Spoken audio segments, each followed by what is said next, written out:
শুনবেন তো?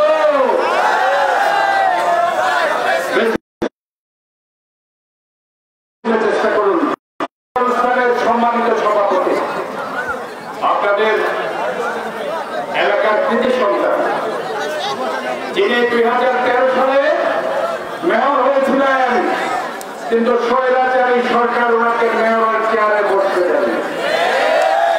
আপনাদের প্রিয় নেতা মোসাদ্দেক হোসেন বুলবুল ভাই আজকের অনুষ্ঠানের প্রধান অতিথি, বরাবরের মতোই এই মুক্তিযোদ্ধার দল, শহীদ জিয়ার দল, যাকে প্রধান অতিথি করেছে বীর মুক্তিযোদ্ধা, আমি ওনার কোনো বিশেষণ দিতে চাই না, বীর মুক্তিযোদ্ধা ইকবাল হাসান মাহমুদ টুকু ভাই আজকের অনুষ্ঠানের সম্মানিত বিশেষ অতিথিবৃন্দ।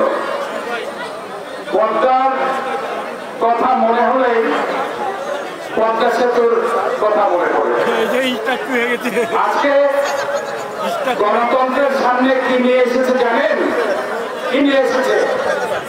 ওই দুর্নীতির সমৃদ্ধ উন্নয়ন। উন্নয়ন নাকি এখন গণতন্ত্রের সমান্তরালে চলে এই সরকার করে।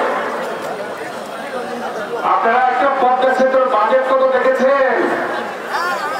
6.15 কিলোমিটারে একটি পদ্মা সেতুর বাজেট করা হয়েছিল 10,000 কোটি টাকা, সেটা গিয়ে দাঁড়িয়েছে এখন 54,000 কোটি টাকা। আর পাশের দেশে ভারতের একটা ভূপেন হাজারিকা ব্রিজ করেছে, সেটার দৈর্ঘ্য কত ছিল জানেন? 9.13 কিলোমিটার, এবং সেটা কত দিয়ে করেছে জানেন তো? মাত্র 1200 কোটি টাকা। অর্থাৎ 1200 কোটি টাকা দিয়ে পাশের দেশে ব্রিজ হয়ে যায়, আর পদ্মা সেতুতে লাগে 54,000 কোটি টাকা। এই টাকা কোথায় যায় জানেন? ওই কানাডার বেগম পাড়ায় সুইস ব্যাংকে টাকা জমা করে। এই হচ্ছে আজকে আওয়ামী লীগের অবস্থা। ওই আমাদের চট্টগ্রামের মাতার বাড়ি বিদ্যুৎ কেন্দ্র হয়, 34,000 কোটি টাকার প্রজেক্ট ছিল, সেটা গিয়ে দাঁড়িয়েছে এখন 58,000 কোটি টাকা। আর রূপপুর বারুণী বিদ্যুৎ কেন্দ্রের কথা শুনেন নেই, যেখানে একটা পানি শুকাতে 6,000 টাকা লাগে, সেটা ছিল কত জানেন? বাজেট 57,000 কোটি টাকা, সেটা হয়ে গেছে এখন 1,60,000 কোটি টাকা। অর্থাৎ বাংলাদেশ থেকে এখন 8 থেকে 9 লাখ কোটি টাকা পাচার হয়ে গেছে। 50 বছর আগে 7 মার্চের একটি ভাষণ শেখ মুজিবুর রহমান বলেছিলেন, ভাতে মারিব পানিতে মারিব। কাদেরকে বলেছিলেন? পশ্চিমাদের বলেছিলেন। কিন্তু বরিশাল, খুলনা এবং আজকে রাজশাহীতে যেভাবে ভাতের হোটেল বন্ধ করে দেওয়া হয়েছে, ভাতে এবং পানিতে কাদের মারছেন?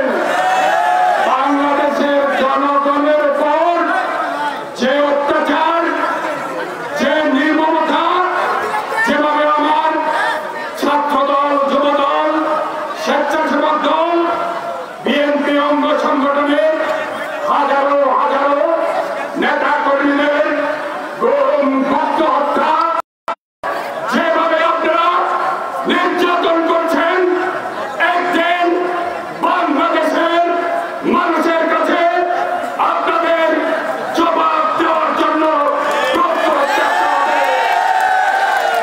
পুলিশের বাইরা, আপনারা প্রজাতন্ত্রের কর্মচারী, কিন্তু আজকে আপনারা ভুলে গেছেন আপনারা প্রজাতন্ত্রের কর্মচারী। আজকে আমাদের লজ্জা লাগে, আমাদের সাথে তো আওয়ামী লীগের নির্বাচন হওয়ার কথা ছিল, তাই না? আজকে আমরা তো মনে করেছিলাম আওয়ামী লীগ তো সেই দল যারা বলে তারা মুক্তিযুদ্ধের নেতৃত্ব দিয়েছিল। আজকে আমরা দেখে ওই আওয়ামী লীগ আজকে আওয়ামী লীগের পায়ের নিচে আজকে মাটি নেই।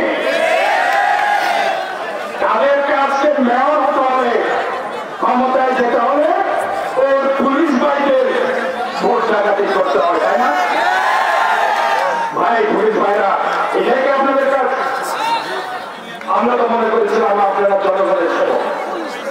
আমরা তো চাই যে আপনারা ভোট সেন্টারে গিয়ে আমার এজেন্ডাকে বের করে দেবেন, আমার মা বোনদেরকে বের করে দেবেন, ভোটের আগে ঘরে ঘরে গিয়ে বলে আসবেন ভোট সেন্টারে যাওয়ার দরকার নেই, যদি যান আপনাদেরকে গ্রেফতার করা হবে। ভোটের আগে গাড়ি মামলা দিয়ে আমার ছাত্রদল যুব দলের এজেন্টদেরকে আপনারা গ্রেফতার করেন কেন? আপনারা বলেন উপরের ভাইয়ের আপনাদের বলতে চাই, উর্ধ্বচাপ দেখেছেন, নিম্নচাপ এখনো দেখেন না।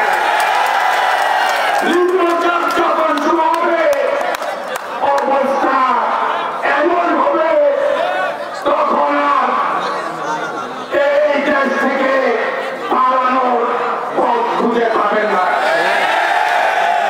কথাটি আমার নয়, ভয়েস অফ মির্জাফর। এটাকে মির্জাফর কি বলেছিল ভাই? উনি কে? উনি হচ্ছেন আওয়ামী লীগের সাধারণ সম্পাদক ওবায়দুল কাদেরের ভাই। উনি বলেছেন যদি নির্বাচন সুষ্ঠু হইত আওয়ামী লীগের এমপি মন্ত্রীরা পালানোর দরকার হয়ে থাকতো না ভাই।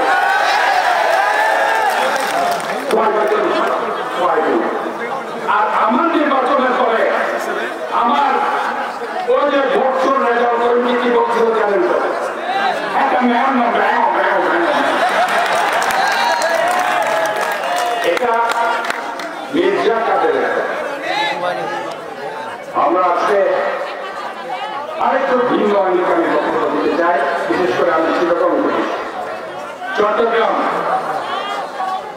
বন্দরনগরী চট্টগ্রাম আরেকটি বিশাল পরিচয় আছে। চট্টগ্রাম কি পরিচয় ভাই?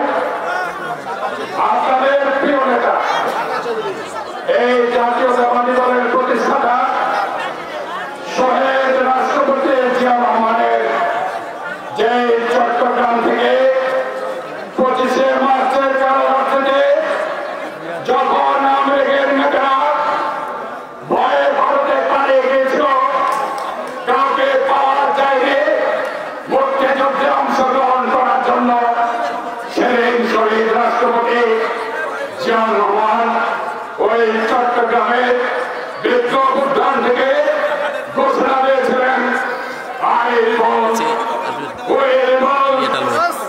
বিদ্রোহ ঘোষণা করছি, আমরা বিদ্রোহ ঘোষণা করছি। এতে উনি ক্রান্ত থাকেননি।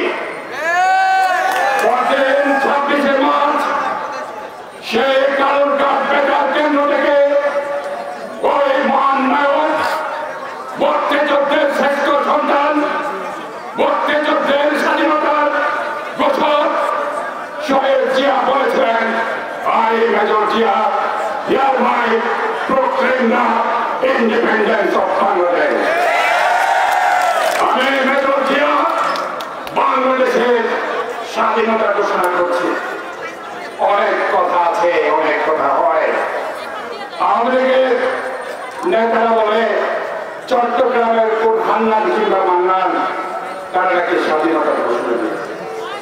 আমরা তাদের বলতে চাই, ইতিহাস আপনারা জানেন, 25শে মার্চের কারাগার যখন শেখ মুজিবুর রহমানের বাড়িতে গিয়ে ওই তাজউদ্দিন সাহেব যখন শেখ মুজিবুর রহমানকে বলেছিলেন পশ্চিমা হানাদার বাহিনী যে কোনো মুহূর্তে আপনাকে গ্রেফতার করার জন্য আসবেন, আপনি লুকিয়ে যান। উনি বলেছিলেন দেশে কি হয়েছে, কালকে তোরা একটা হরতাল ডাকবি। সেদিন তুমি বলতে পারতেন এই স্বাধীনতার ঘোষণা তাজউদ্দিন সাহেব আমি লিখে দিয়েছি, এটা আপনি পাঠ করেন। উনি তো আর জানতেন না পরের দিন চট্টগ্রাম থেকে স্বাধীনতার ঘোষণা জানতেন। মেজর জিয়াতে চট্টগ্রাম থেকে স্বাধীনতার ঘোষণা করবেন 25শে মার্চ উনি জানতেন। তারা ভাবার কেন বললেন ইপিআই এর মাধ্যমে নাকি চট্টগ্রামে খবর দেওয়া। তো কাজেই মুক্তিযুদ্ধের দিয়েছিলাম। খুলনাতে আমি মনে করেছিলাম সে বিশ্বের স্টেডিয়ামের নামকে কি নাম ছিল মঞ্জু ভাই? বীর শ্রেষ্ঠ মতিউর রহমান। এটা কে করেছিল? শহীদ রাষ্ট্রপতি জিয়া রহমানের সুযোগ্য সন্তান আরাফাত রহমান কোকো। এই ক্রিকেটকে আজকের জনপ্রিয়তার বিশ্বকাপ ক্রিকেটে খেলার পিছনে এই আরাফাত রহমান কোকোর অবদান অবিস্মরণীয় হয়ে থাকবে। উনি খুলনাতে করেছিলেন বীর শ্রেষ্ঠ, তিনি ৭১-এর মুক্তিযুদ্ধে প্রাণ দিয়েছেন বীর শ্রেষ্ঠ মতিউর রহমান স্টেডিয়াম। চট্টগ্রামে করেছেন যশোরের কৃতি সন্তান আরেক বীর শ্রেষ্ঠ রুহুল আমিন স্টেডিয়ামের নামে নামকরণ করেছিলেন। কিন্তু কেটে গেছে বীর শ্রেষ্ঠ রুহুল আমিন স্টেডিয়াম মুক্তিযুদ্ধের চেতনার কথা বলে আজকে যারা ক্ষমতায় গিয়েছে চট্টগ্রামের বীর শ্রেষ্ঠ রুহুল আমিন স্টেডিয়াম হয়ে যায় আমাদের নেতা জোহর আহমেদ চৌধুরী স্টেডিয়াম। খুলনার বীর শ্রেষ্ঠ মতিউর রহমান স্টেডিয়ামের নাম হয়ে যায় শেখ মুজিবুর রহমানের ভাই শেখ নাসির স্টেডিয়াম। এটাই কি মুক্তিযুদ্ধের চেতনা? এই মুক্তিযুদ্ধের চেতনার কথা বলে বলে ওই সবসেবারের মাওলানা নুরুল ইসলামকে মন্ত্রিত্ব দিয়েছেন না? মনে আছে? এই মন্ত্রিত্ব আওয়ামী লীগে প্রথমে মাওলানা নুরুল ইসলামকে দিয়ে ওই পতাকাকে কলঙ্কিত করেছিল।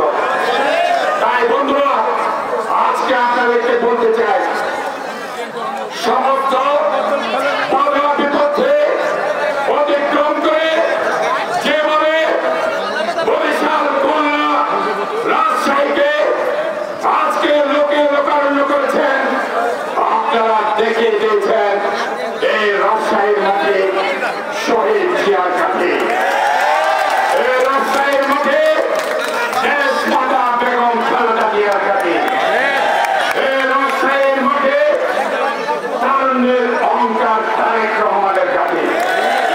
আসুন সমস্ত বাধা বিপত্তি অতিক্রম করে সমস্ত গুপ্ত হত্যা, নির্যাতন, মামলা, হামলাকে ভয় না করে আসুন আমরা আরেকটি যুদ্ধের জন্য প্রস্তুত হই। এই যুদ্ধ হবে দেশকে বাঁচানোর জন্য, মানুষকে বাঁচানোর জন্য। আমাদের স্লোগান হবে our country, our right, save the country, join the fight. Our country, our right, save the country, join the fight. ধন্যবাদ সবাইকে। বাংলাদেশ জাতীয়তাবাদী দল জিন্দাবাদ, রাজশাহী বীর বিরামগঞ্জ সংগঠন জিন্দাবাদ, শহীদ রাষ্ট্রপতি জিয়া রহমান অমর হোক, দেশ